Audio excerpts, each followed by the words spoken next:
Hello, Dr. Kais, how are you? Hello, Yousra. Hello, how you doing? I'm fine, thank you very much.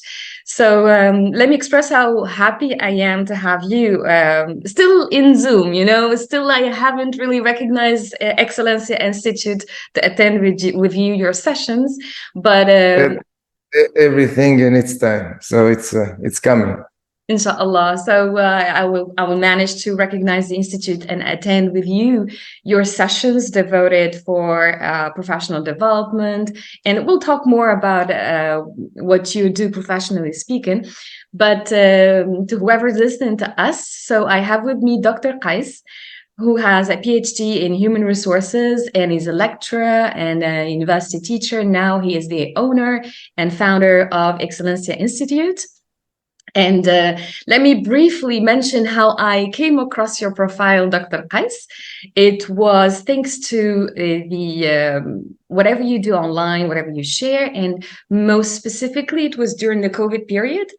So the COVID period of time, you were offering free coaching sessions and free webinars to let me specify free, not coaching sessions, but free webinars to whoever wants to work on himself, be it professionally speaking, be it at a personal development. So I attended with you, I remember the emotional intelligence webinar and other interesting ones. And it was kind of that aha moments and enlightenment, sessions that guided me through that period of time. I was considering a career shift at that particular time. And I discovered more about myself thanks to your sessions. And I would like to thank you for that. Thank you very much. I'm I'm uh, I'm the one who is really most grateful for that, because when we do things like this, so our hope is to have a kind of positive impact on the people we're reaching out to, and your testimonial actually goes straight to my heart and overwhelm me with joy and happiness. So thank you for sharing that, Yusra. It's my pleasure. More than welcome. You deserve that. You deserve that more people know about what you're doing, because you already have your community. You already have like your mentees, and you are an expert in your field. And I forgot to mention that you are a PCC coach certified from the ICF, which is the International Coaching Federation. And apart from your research and your academic research as a lecturer and a PhD holder, I think that the coaching framework, and this is a question, Dr. Qais, that would be the first question. What is that, let's say, the impact of your coaching, let's say, profile into reinforcing what you have already learned from your human resources academic background? Actually, it's interesting Yes. because when you study HR, for example, or any field, so it's always the theoretical sphere, but so theoretically and technically how you do things, but with coaching, it's the practical thing. It's the hands-on approach. So you have the chance to apply what you've learned, the things you studied, the things that you did some researchers on. So it's really, you have now these two perspectives. You know how it goes theoretically, the science behind, the DNA of the psychology, how things, the triggers of emotions, stuff like that. And when coaching, so you can see that really in action, and you can spot things happening, and it really impacts your coaching style, and it makes it really deep and more impactful. So when did it start, Dr. Qais? It's like, for how long have you been practicing your coaching profession, let's say? Like, for how many years? So started really many years ago. Actually, I came to coaching from another path, because as university teacher of human resources management, I was really approached by businesses, companies to do some consulting. So And, working with the top management, especially CEOs, I had the chance to establish good relationships with them. So they trusted me. And because they trusted me, they asked me, some of them actually asked me to coach them. So I coached them, and I thought that was coaching. And I was really curious to know more about coaching and how to do it in a professional way. So I looked the thing up, and I surfed the web trying to find the best schools and how things go. And I found the ICF, that the ICF was the most notorious body in coaching. I really looked down into the details there, how it goes, how to study coaching. And I found in 2016, I found an academy, I enrolled, I studied coaching. And that's actually when I started learning, studying coaching. And I really created great relationships with some of friends I knew there. And from there, the whole journey of began. coaching, started. So we created together. So I'm not the owner, I'm the co-owner, I'm not the founder, I'm the co-founder of Excellentia International. We did it together. Okay. And we did amazing things. So in the field of I'm in the field of HR for about now something like so I started studying HR in 1992. So I started actually doing some consulting in HR in 1998. So so really I have it in my DNA now. Human resources development. And so, but I did it in different ways. I didn't do consulting, training, teaching. I'm doing now through coaching. And recently I did also what we call the RTT, the rapid transformational therapy. And that's, so, and that's really basically, it's really successful in vogue all over the world. It's one of the most really impacting and famous programs of hypnosis. So for me, these are two. I'm sorry, with Mary Sapir, I guess. Yeah, exactly. Yeah. I saw that. Yeah, she's one of a kind as well. Like I've taken some online courses with her, but not certifications. And I'm sorry to interrupt you, but you got me into asking you a question, Dr. Qais. It's related to HR. To what extent do you think it's important in a business or in a company to have a whole HR department? If not, how can HR, let's say human resources, leverage the energy of the company? It's like maybe harmonize it. So in which sense HR is crucial in a business, let's say? Yeah. So let's distinguish between two things. You clarify it your way. Thank you. Yes. HR management as a practice and HR management as a department. So we don't need necessarily a department. It depends on many variables, namely the size of the business, the number of employees. So it depends. So you have to weigh the budget and the impact and see whether it would be useful to do it. But sorry to interrupt you, Dr. Qais. Sorry to interrupt you. Thank you for clarifying, but maybe I will narrow down my question. To what extent applying the aspect, let's say, practice. That's the second dimension. So it's about the HR practice. So in any business, whatever the size of the business, even if you're doing it your own, so you are an HR, you're a human resource. So it applies for you. What applies for you, it applies for everyone within the business. So it's really extremely important to your HR is whether an ally or an enemy. So it's whether an asset or a liability. So it depends how you manage it.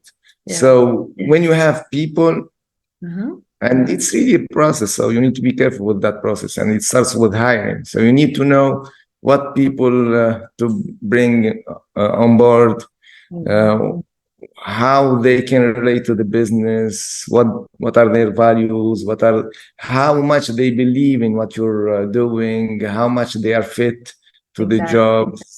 So it's not just about working and having a kind of compensation. So it's a kind of I'm really forced to wake up the morning and go there to work. No, it's really enjoying every moment being there. So, of course. It starts with there. So you feel in you feel in your place. Once there, you're in that flow state. You're becoming creative. You're really enjoying your time. You're going the extra mile. So really, it's win-win. You win because you have the best, and they win because they are achieving their dreams through your business. Absolutely, exactly. I absolutely agree with you. So I do believe that a company is like a microcosm of, let's say, a family. It's like if you don't feel that sense of belonging, if you feel that you're not contributing on a daily basis to the success of everybody included, this means that you're not doing the right thing. And while recruiting that, I believe in the quote which says, hire the character and train the skills. You know, it's like sometimes, like a lot of people, they just like some, yeah, of course. They lack the skills, but they do have that mindset. So if you recruit the mindset, and you can work on improving motor skills, for example, you can work on improving soft skills. But if you just hire a CV with a bunch of degrees and certificates, and once you put them into practice, the person himself or herself will find himself or herself facing challenges that were not tackled in the courses. So it's like beyond that. So that's why I do believe in, while teaching in project-based learning, for example, task-based learning, in kind of hands-on teaching approaches, so that even the students, once they graduate, they will know what to do in the professional sphere, because they've dealt with this, let's say, academically speaking and theoretically speaking. And at HR, as you said, most of the cases, it should be kind of the support system to any organization or to any, let's say, institution. But if not, because, for example, if it's a small business or if it's an evolving business, you can be, as you said, the same person. Like I tried to start my own business, and you are the HR, you are the manager, you are the coordinator, you are everything within that business. So it's like, it's more of a mindset.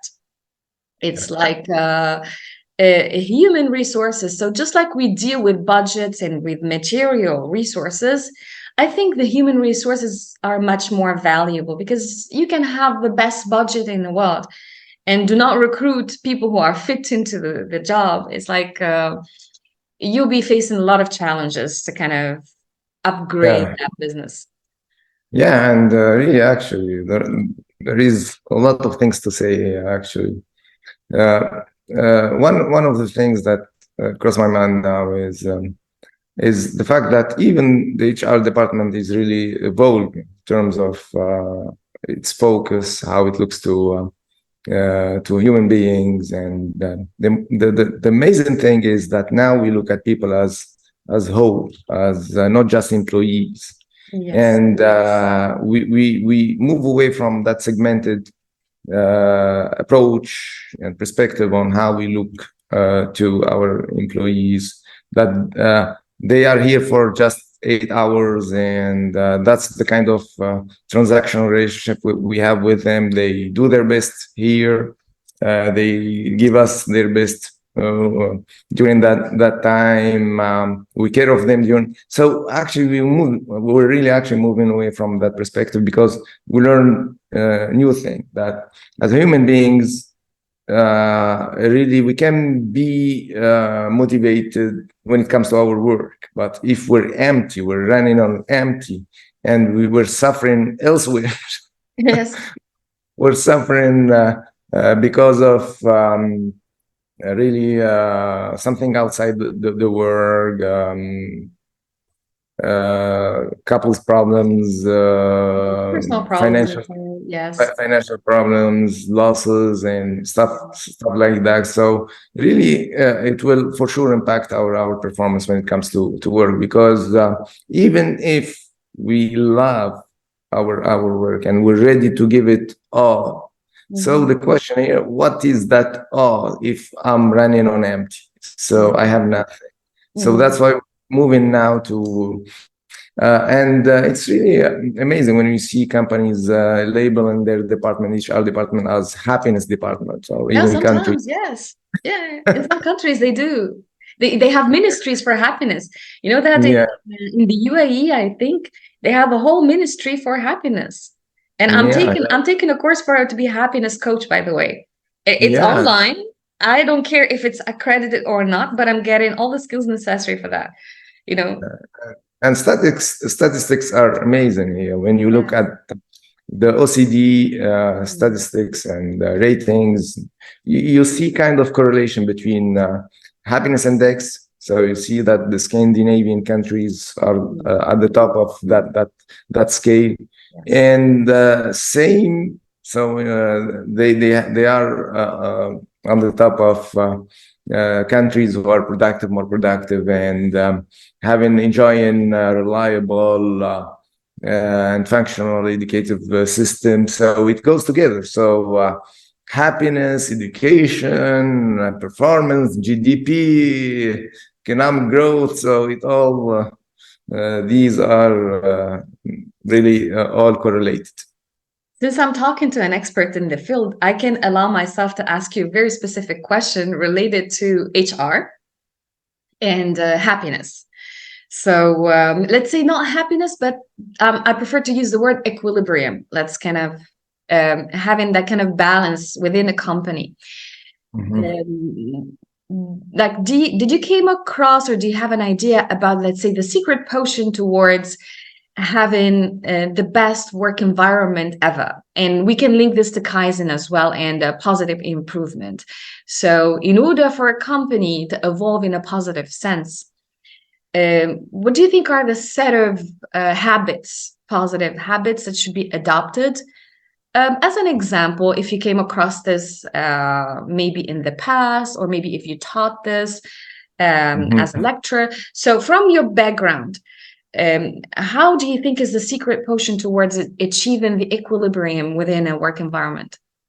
Yeah, so there is actually a ranking of businesses in terms of their HR performance, and I think that for the last years, maybe 5 or 10 years, so it's Google is one of the businesses that really stayed for so long there. So it's top, and it's number 1 or 2 or something like that. So it's always among the top 3 businesses when it comes to HR management. So they have wonderful work environment. So many other companies actually, and actually to really have a kind of a theory model, so to frame some variables, so and approach this way from the theoretical model. So it's you have to look at 3 things actually. So the structure, groups, so the managerial thing, which is the strategy and the structure and stuff like that.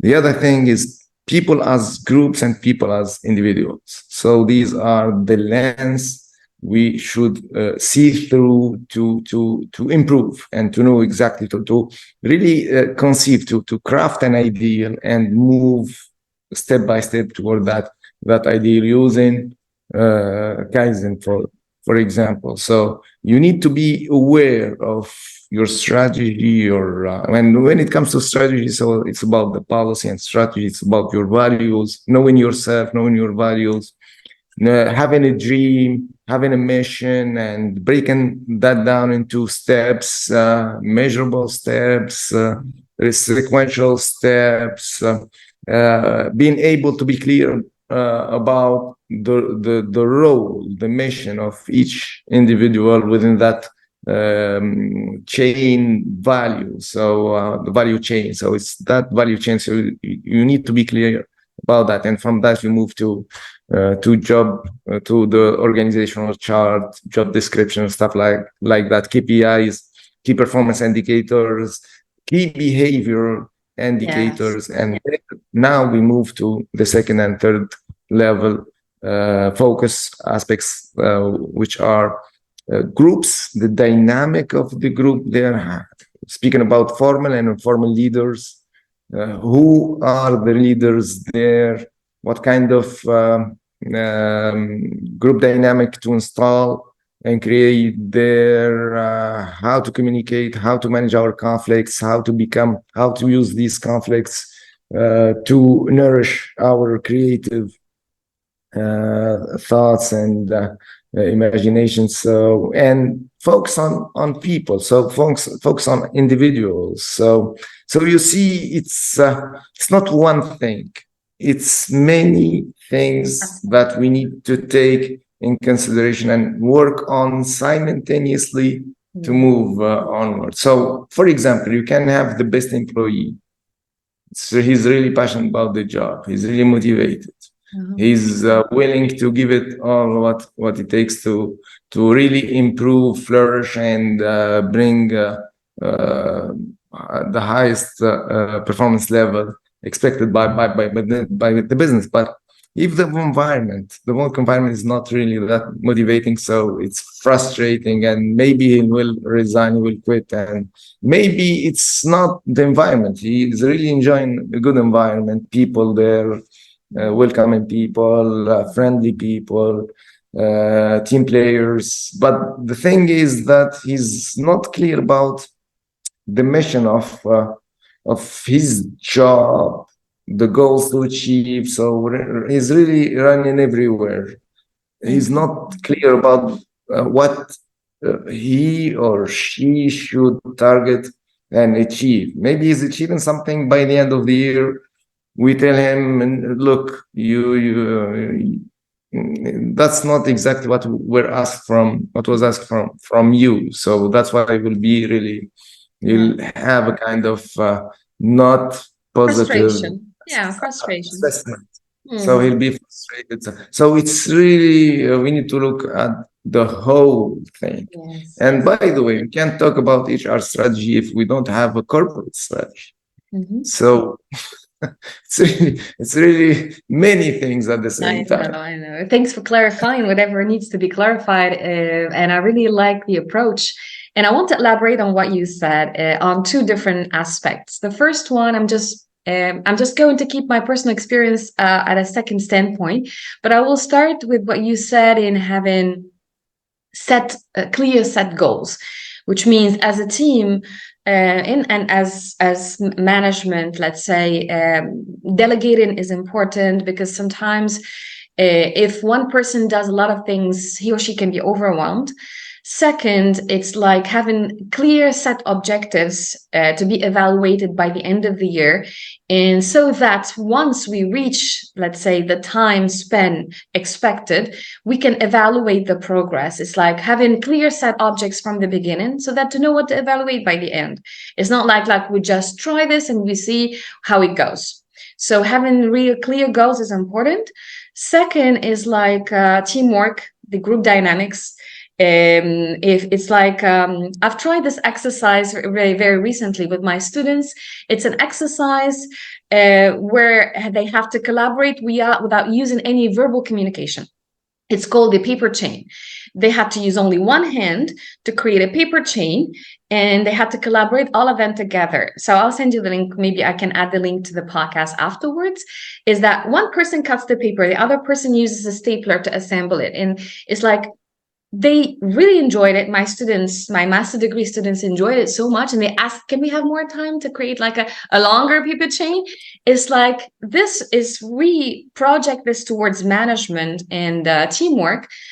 We don't have necessarily to use verbal communication so that we can understand the dynamics. It's like for example, it can save us time And this leads me to talk about the Strength Finder test. If I'm sure you know about it. It's like a whole team can be based on a set of skills. For example, I'm good at organization, for example. I have good organizational skills. You, Dr. Qais, you are very good in kind of delivering tasks on time. So we can assemble a whole team according to this theory, according to the set of strength skills.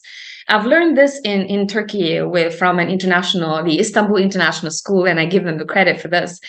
And their team, all of it is based and recruited according to that test, Strength Finder. It's like no waste of time. Sandra, for example, she's good at something and Peter is good at another thing. So they collaborate together according to very, very kind of minute results they can find. And they achieve the task, let's say, in the shortest period of time because they know their strengths initially. And second, so I'm going to talk about a little bit my personal experience by linking it to this a little bit. So I've worked within a work environment that believes in having not only student ambassadors, but teacher ambassadors. It's like they train teachers in a way so that they become themselves coaches to other teachers. I'm not going to mention names, but it was amazing. It's inspired from the Dream Manager coaching aspect, like coaching mini managers to be future managers by being coaches to their peers. And that same institution has a kind of similar aspect to Google. You mentioned the work environment in Google. It's like they have couches and they have sofas. They have a whole room, a whole, let's say, set of equipments in a room. And teachers, they spend not only necessarily their free time in that room. I used to teach there. I used to deliver my online classes from that room. We have like some recreational games for teachers. We have like we call a dream board for teachers where they can express themselves using chalk. They can write their ideas. And they used to have kind of a board so that they can express their feelings. So are you angry today? It's like, yes, no, to what extent? What makes you angry? This can make us happy. This can make us angry. And it's like, once you look at it from an outer perspective, that room was my favorite room in the institution, and they know it, including they knew it, including my previous manager. It's like, where are you, Yousra? It's like sometimes they just give me a call. I'm there. Like I used to network. I used to work. So it's like if I can draw parallelism between that and Google, now I understand why. Happiness, as we said, is an important criteria in one's work environment. And same case for my current work environment is like the agile management style is really important so that the employee feels valued. Once you feel valued, you can kind of be more than creative. You can give your best because you feel that whatever your contribution is valuable, let's say. So I'm going to move on next a little bit. Dr. Qais, I had a lot of questions and I don't want to take more like much of your time. So I'm just going to skip some questions and ask you about, you've already mentioned lifelong learning. It's like, okay, so I'm just going to ask you this question because I'm interested to know the answer from your perspective. Do you think that, for example, if you try more than once achieving a task and it doesn't work, do you think that, let's say, I'm just going to use another maybe style to the question is like, do you think adopting old habits to achieving new goals is always valid? It's like, if you try something and sometimes it works or doesn't work, and I'm using the same methodology. Do you think this is good to achieve new targets, or what shall I do like as a person in order to achieve my highest, best interest, let's say, or goal? I'd like to paraphrase actually what you said. Yes, so, please. yeah. So the thing is, I'm really working hard on something, but I don't feel I'm really evolving. So I'm stuck. So what should I do? do? Thank you very much for yes. Keep trying. I think so. It depends on many variables. So and the first thing is your feeling. So how do you feel about it? So do you feel that you're stuck because there's something you don't know yet, and you should dig deeper to unravel it? So what's going on, or is there something missing? So what's the thing? If Because I don't know that I don't know, Mr. Kais, yes, there's the known and the unknown and the known unknown. So this is, I know that I don't know. What should I do? yes. So because if you don't achieve something, maybe it's you're not clear about the thing. So you're fuzzy about that goal. So you need to work on that. Maybe I'm not clear about the strategy. So the way, there are many ways, but I'm really kind of lost. I don't know which way to follow. So it's the strategy. Maybe I'm not clear about my resources. So my strengths and weaknesses. And the best way, my best advice is to get some coaching. So and coaching really, it's when it comes to decisions, it's really impacting. It's really helpful because it helps you really go through the whole process and really get some meta awareness. Look at things, even yourself from the outside, and see what's going on. So what's that thing? Maybe it's something outside, but most of the cases it's something inside. Yeah. Maybe it's not your goal. It's someone else's goal. Yes, maybe it's someone else's goal. Sometimes it gets imprinted into your mind, and you think that it's your goal, and you work on that, and you just figure out that it was not on your list of priorities. Let's say, as a person, maybe something is holding you back, telling you. Trying to really awaken in you and showing you that it's not your path. Hey, you're going the wrong path. So your way is maybe it's not that. Maybe it's you're really, you don't have yet. You don't have the skills, the needed skills yet. So there is a. Sure. So maybe it's a matter of networking, or so it depends on many things. Let me elaborate on this, Dr. Kais. Most of the cases, sometimes it can be a social, let's say, habitus. Maybe it was kind of imprinted by society, imprinted by family, by school, by education, by your social network. It's like, it's not your goal, but you've seen so many people doing that, is that it gives you the impression that you have to do the same thing, whereas for you, it's not a priority. It's not something to be achieved. Or maybe because your parents, sometimes they don't achieve their goals. Most of the cases, some parents, they project this onto their children. It's like they were not, for example, a mom who was not a ballerina and wants her kid to be a future ballerina simply because it was the mom's dream. No, I really believe that it's like we should reevaluate even our small goals, let's say.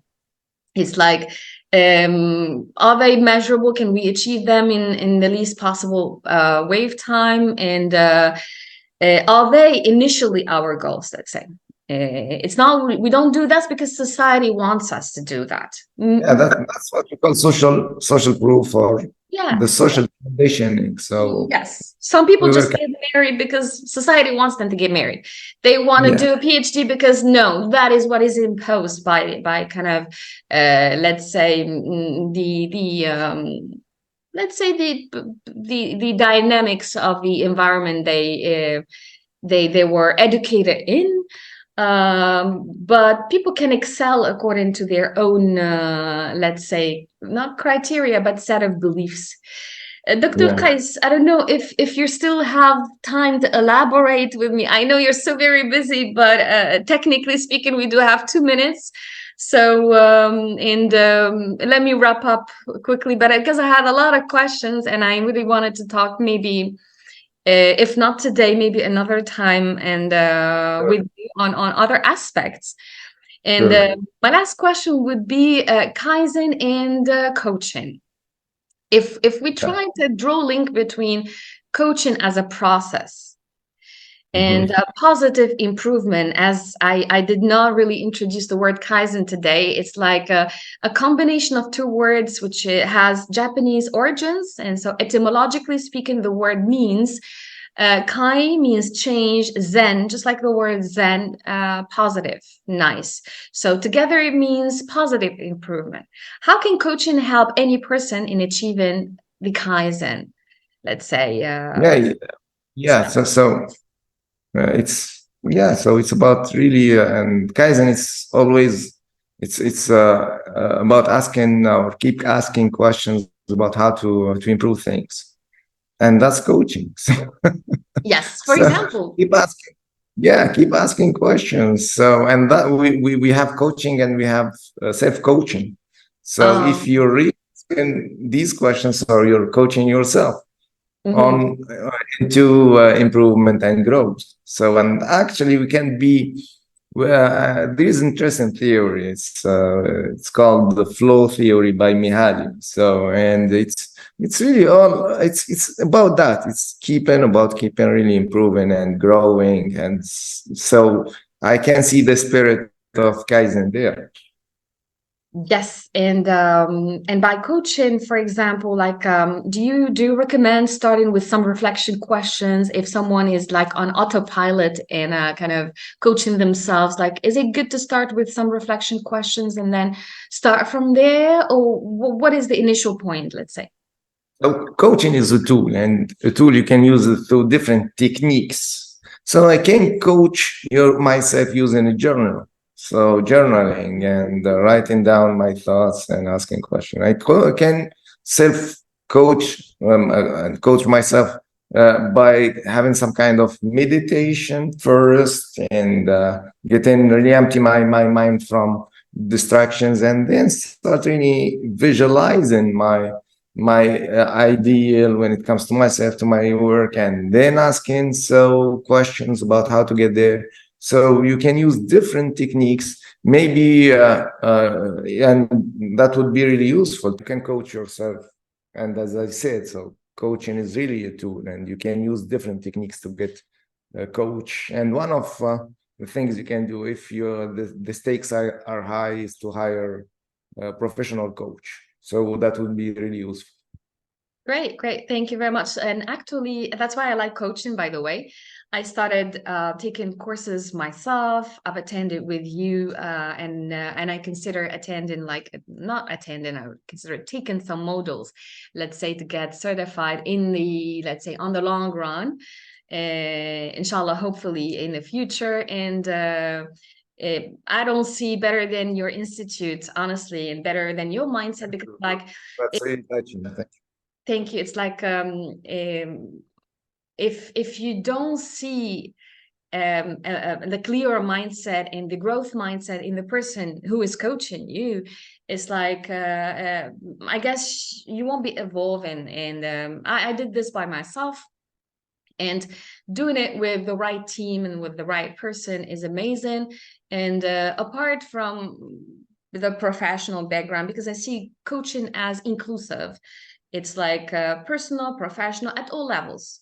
If you are a person who is balanced in having, I go back again to talking about the equilibrium, you can excel and you can be useful to society, you can be useful to anyone. So thank you very much, Dr. Kais. That was the end of our podcast, the KaiZen podcast. And I had so many questions, but for the shortage of time, and I know, and thank you very much for the devoted time you gave to my podcast. And so very glad to have you. And I'm sure this won't be the last time we talk. And we'll be meeting soon again. And I won't be missing any of your webinars and events. And you're welcome to contribute. And I didn't talk about something really important, Dr. Kais, but just quickly, I like the videos that you share on your Facebook page for parents, for students. like actually they're very useful, and you talk using very accessible language to them. And we're so very glad and honored and proud to have you in Tunisia. And I hope to see you like in a, let's say, a widespread event. Let's say not only what, like with the North Africa chapter, that's fine, but I would like to see like something, a huge, a big event. And I'll be glad to attend one of your events in the future. Thanks again. And Thank if you you. want to add Yeah. anything before we end up the podcast. Thank you, Yousra. It was my pleasure to be with you. Really, I enjoyed this friendly, and really I appreciate your energy and devotion to add value to people. So I was glad to be with you, and I wish you all the best, and keep growing and keep really adding value to your surroundings, your community, and to whoever really comes close to you. Well, thank you very much. This is very warming, you know, and hearing this from you. Thank you very much, Dr. Kais. Likewise, keep on shining, and best of luck for what is next. And to whoever is listening to us, thank you very much for tuning in. Thanks for following, and don't forget to subscribe and like. So I'm just going to say the last sentence that I never said, but today I don't know why I'm saying this. Please support this podcast so that many people can get benefit from this all around the world. And we kind of conducted this in English because we want this to be widespread and global, not only in Tunisia particularly, because Dr. Kais is active elsewhere in the world, and so am I. And we're very glad to kind of had this exchange today. Thanks, Dr. Kais. Have a wonderful day, and to whoever's listening to us, You too. stay blessed and stay safe. Bye. Bye-bye. Thank you.